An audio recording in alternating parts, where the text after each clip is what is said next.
You are being played. You think you're in control. You think your decisions are yours. But a silent manipulator owns your mind right now, right this second, and you never even signed the contract. Listen, I'm not talking about a person.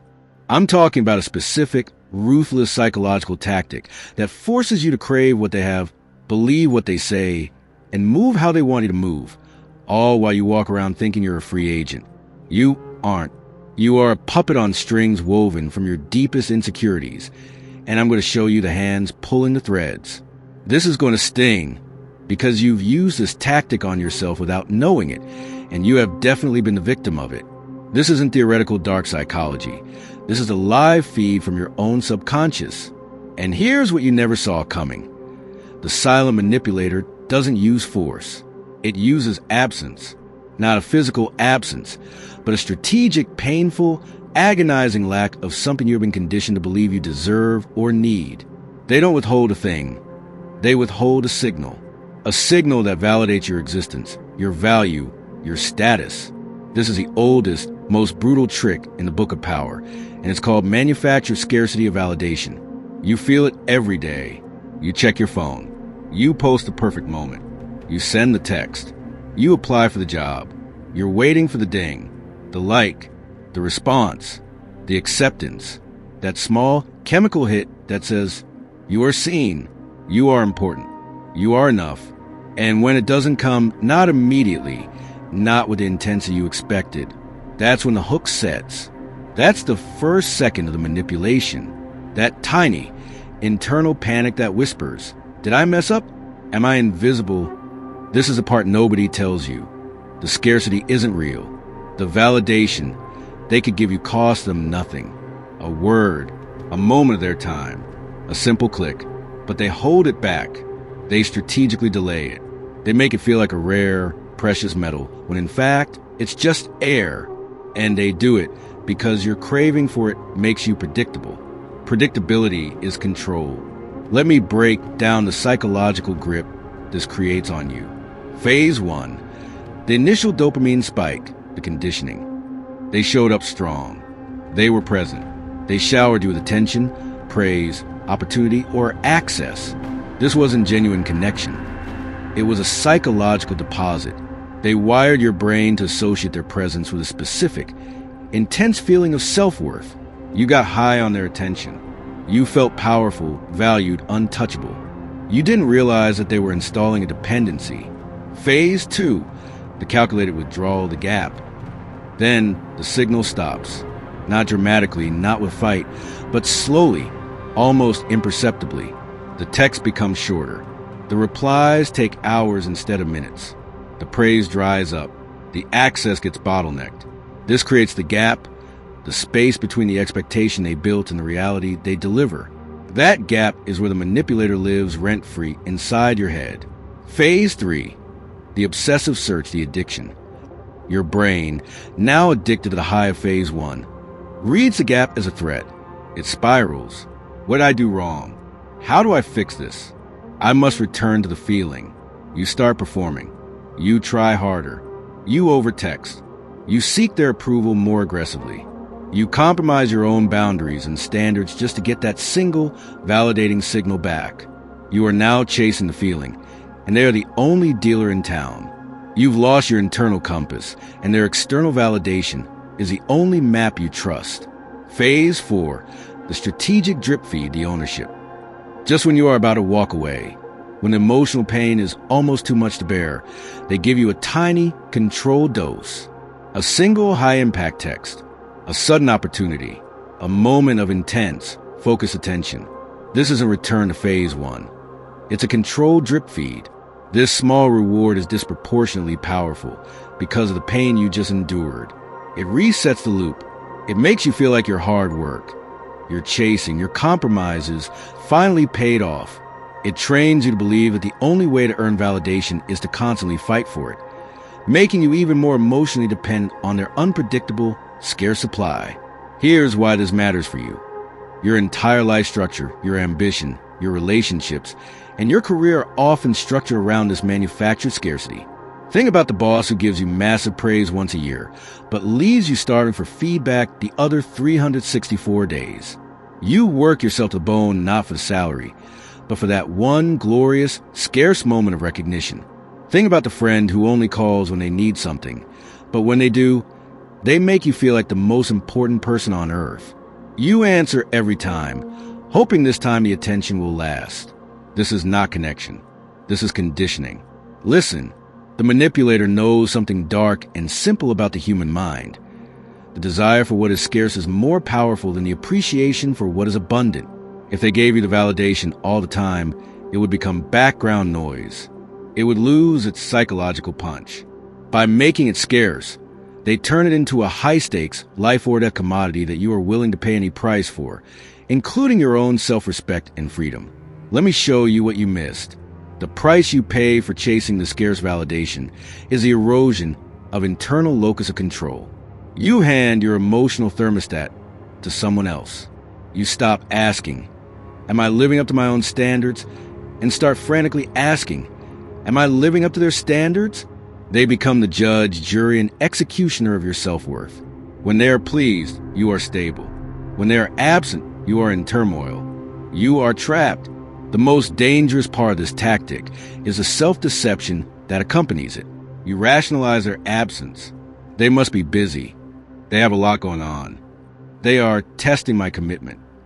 You build a narrative to protect the manipulator, because accepting the truth that their scarcity is a cold, calculated strategy would shatter the illusion that you are valued. You would have to face the terrifying fact that your biggest investment in life has been in a psychological debt collector. The manipulator is not always a person. Remember, it can be a system, a platform, or an idea. Social media is a global machine built on the scarcity of the blue check mark of validation. You post your life into the void, hoping for a return on your vulnerability. When the likes hit, you get your hit. When they don't, you feel the shame of the gap, the feeling of being unseen. The entire mechanism is designed to keep you trapped in phase 3, the obsessive search, constantly performing for a signal that is intrinsically scarce and controlled by the platform. You become a free laborer, generating content, while your mind is held hostage by the fear of being irrelevant. And here's what you never saw coming. The antidote is a single, brutal question you must ask yourself every time you feel the panic of the gap. Who exactly am I trying to prove my worth to right now? And what tangible power do they hold over my life if I stop chasing them? Most of the time, the power they hold is entirely borrowed from you. You lent it to them the moment you decided their opinion was more valuable than your own peace. You are the one who inflated the worth of their scarce signal. They are rich because you are willing to emotionally bankrupt yourself for a single crumb of their attention. Let's look at your career. You are the high-ticket player, the one who delivers results. Why do you accept a below-market salary or crushing workloads? Because the company or the client makes opportunity and prestige scarce. They dangle the next promotion, the next big client, the next award, making them feel like a miracle waiting to happen.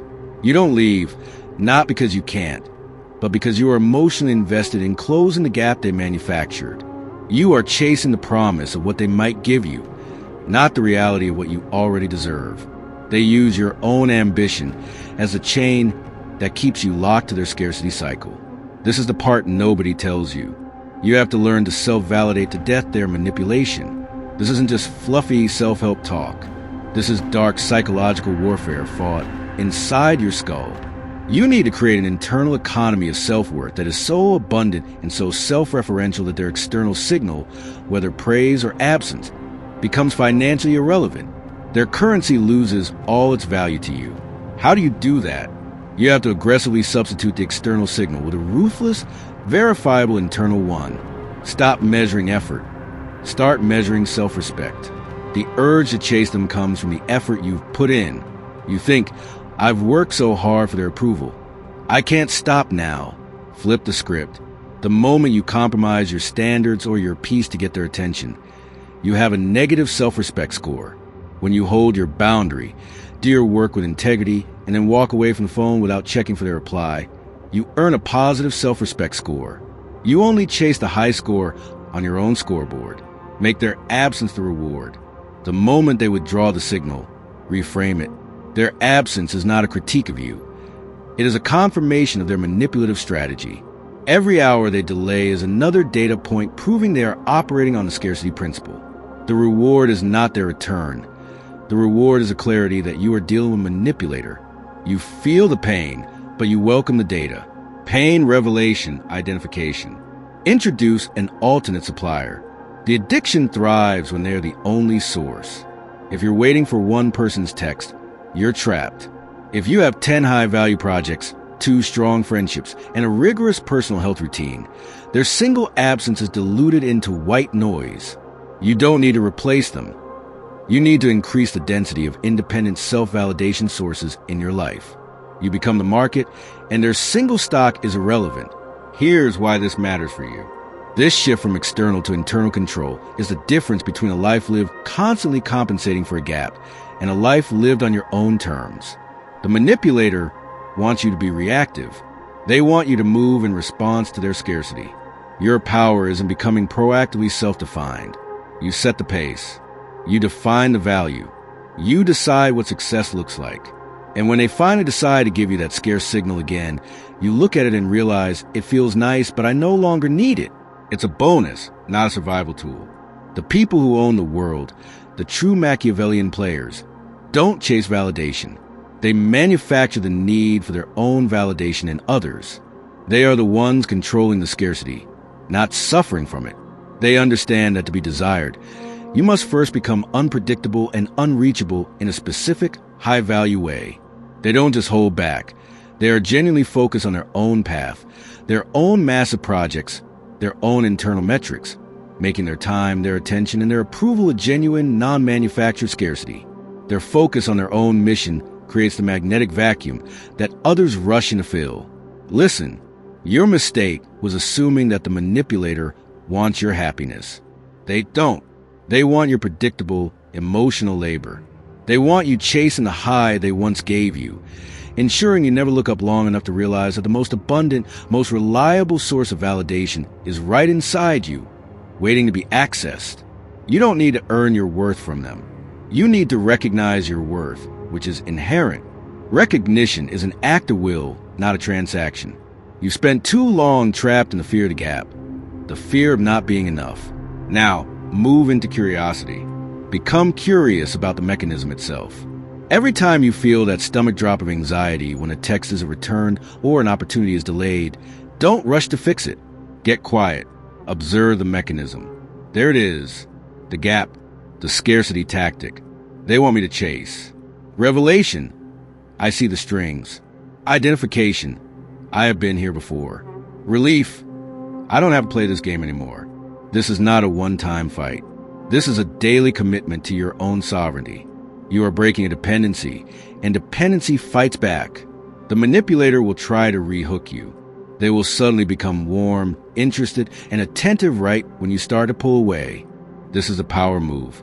You must recognize that their sudden abundance is just a sophisticated lure designed to reset the scarcity loop. Your response must be to maintain your internal focus. Be polite, be professional, be present, but be emotionally inaccessible to their manipulation. They can have your time, but they cannot have your peace. The warning is this. Once you see the strings, you can't unsee them. You will start seeing this tactic everywhere. In marketing, in politics, in every bad relationship, and in every high-pressure job. The world is run by people who are masters of manufacturing scarcity, whether it's time, money, or validation. The only way to win is to become so internally resourced that you are immune to their supply chain.